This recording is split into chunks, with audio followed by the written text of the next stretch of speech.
so when I first got into commercial real estate, this is where I trained, right here in this little conference room. And I would sit up here and I would watch these old VHS tapes called How to Run with the Big Dogs in Commercial Real Estate. And back then, I was doing anything but running with the big dogs in commercial real estate, let me tell you. So I got in the game about 2007. I started training, and I didn't get my license till 2008. And right when I got my license, the market like literally crashed, straight up crashed. I mean, everybody was getting out of commercial, residential real estate, whatever it was, everybody else was getting out. And I was the one idiot getting in. It was like that movie Independence Day, you know, when the alien struck and like everybody else was leaving the city. And then there was that one dumbass that was driving back in amongst all the chaos. That was me. And, you know, I struggled for a long time. And in fact, I'm embarrassed to even say this, but it took me 6 tries, 6, to get my real estate license. And I didn't close a deal for over a year, like well over a year. I didn't close one deal. I couldn't even close a door, let alone a deal. And, you know, I had people early on, business people, other realtors, brokers, my own dad, like literally make, you know, remarks to me like, you know, not everybody's cut out for commercial real estate. You know, not everybody's going to make it. It's a tough time. Maybe that's not the best career choice. But you know me, I'm stubborn. So I stuck in it anyhow because I liked it. And, you know, I'm not going to lie to you. I almost quit a few times. And one time in particular, I was on the verge of quitting. I was working about 3 or 4 jobs to try to supplement my income. And so I went to apply for a job, an interview for a job at a local mass communications company. And I thought, you know, best case scenario, I'll get this job, it'd be great. I have a new career path.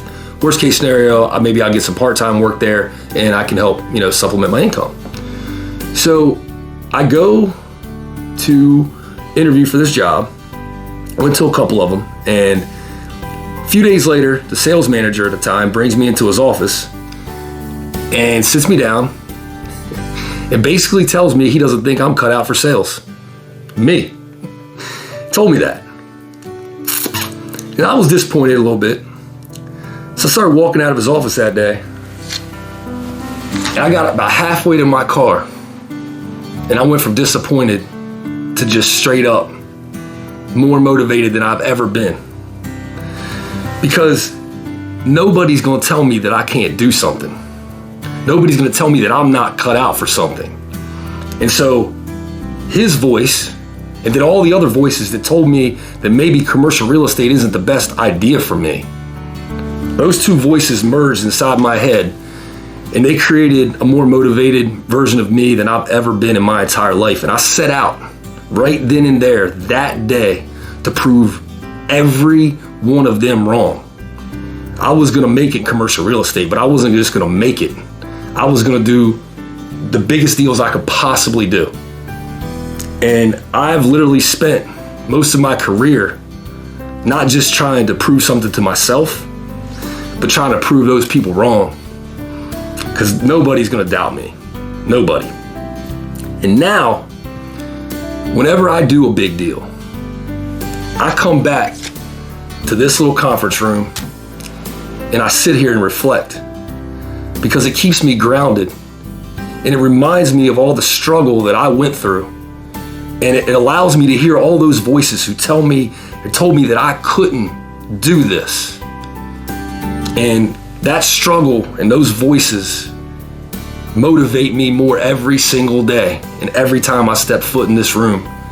And it allows me to continue to treat everything like it's my first project. And if anybody's watching this today, I just want them to take with them this. If you're watching this and you're struggling doing something that you really want to do in your life, just know that you can make it. Don't let anybody tell you you can't. And if they do, use that for fuel. Use that for fuel to better yourself and to accomplish every goal you set out to achieve. That's all I got to say, other than salute.